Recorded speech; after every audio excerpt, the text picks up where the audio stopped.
नमस्कार मित्रों, स्वागत है आपका स्टोरी सीरीज में। मित्रों, आज चर्चा आज के हॉट केक टॉपिक केजरीवाल की गिरफ्तारी। क्या केजरीवाल को गिरफ्तार किया जाना उचित है? क्या केजरीवाल को किंगपिन बताना, इससे पूर्व ईडी ने मनीष सिसोदिया को किंगपिन बताया था इस शराब घोटाले का, और आज भाषा बदल गई। आज ईडी जो है वो केजरीवाल को किंगपिन बता रही है। क्या यह जायज है? पर इससे भी महत्वपूर्ण विषय मित्रों ये है कि जिस तरीके से भारत की राजनीति के भ्रष्टाचारों का खुलासा हो रहा है, क्या इसी लोकतंत्र के लिए हमारे शहीदों ने जान दी थी? क्या ये भारत की राजनीतिक पार्टियों की नैतिकता के गिरते स्तर का द्योतक नहीं?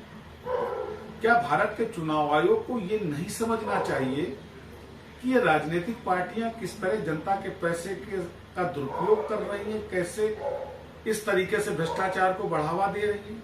मित्रों, कई चीजें।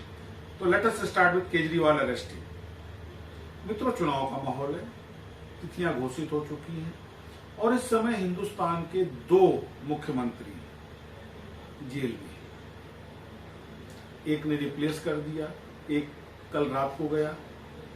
इसमें दो राय नहीं कि केजरीवाल ने ईडी के सम्मन्स को इग्नोर किया, जो नैतिक नहीं है, क्योंकि आप नेता हैं,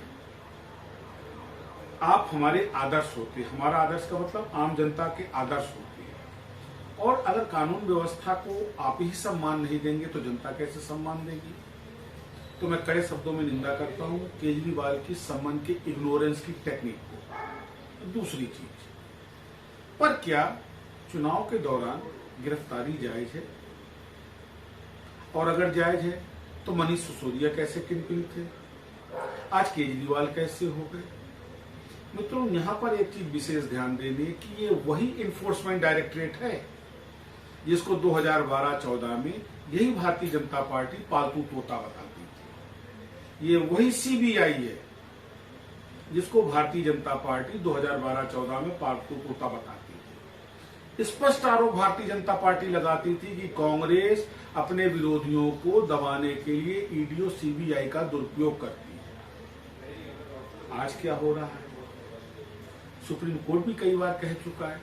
तो मित्रों, क्या ईडी और सीबीआई को अपने आंतरिक चरित्र का मनन नहीं करना चाहिए? पर नहीं होता है। जिस तरह 2 चुनाव आयुक्तों की नियुक्ति को लेकर के सरकार ने कहा है कि कोई जरूरी नहीं है कि इसमें विपक्ष शामिल हो, इसमें क्या कहते हैं न्यायिक प्रक्रिया का हस्तक्षेप को क्यों न हो। मुझे लगता है हमारे परमादरणीय प्रधानमंत्री जी पुतिन की जीत से प्रभावित है। 88% वोट पुतिन को प्राप्त हुए, इसीलिए भाजपा 400 पार जाना चाहती है। परंतु मित्रों, सोचने वाली बात है कि ये 400 पार क्या देश में लोकतंत्र को बचने देगा?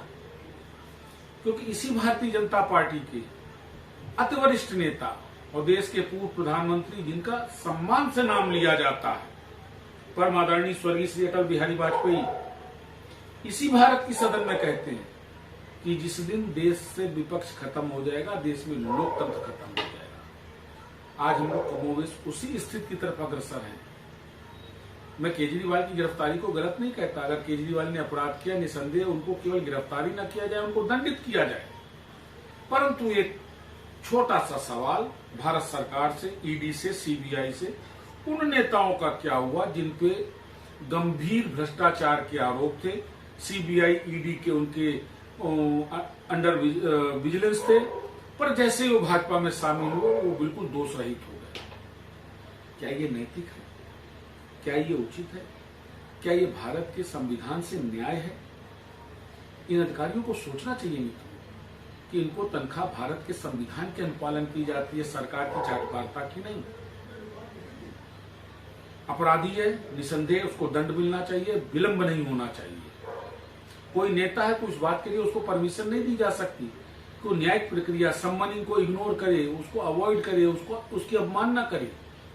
लेकिन मित्रों, ये भी नहीं होना चाहिए कि चुनाव के दौरान अगर विपक्षी पार्टियों के वरिष्ठ नेताओं को इस तरीके से सीबीआई और ईडी के माध्यम से अगर गिरफ्तार किया जाएगा, पार्टियों को तोड़ा जाएगा, तो लोकतंत्र कहां जाएगा? ये बहुत गंभीर प्रश्न है। और इसलिए भी गंभीर है कि अभी हाल में जो लोकतांत्रिक देशों की रेटिंग आई है उसमें हिंदुस्तान की जो रैंकिंग है वो काफी नीचे आई है।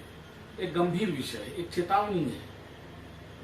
75 देशों में टॉप डेमोक्रेटिक सिस्टम लागू है, लेकिन पिछले जो चुनाव हुए 3 वर्षों में उनमें 49 देश ऐसे हैं जो कि उस रेटिंग में अपने स्थान से कहीं ज्यादा नीचे गिरे हैं, और उसमें एक भारत भी है।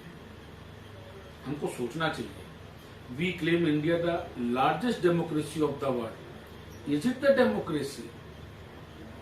मैं आज भाजपा के जाने माने कलाकार, सांसद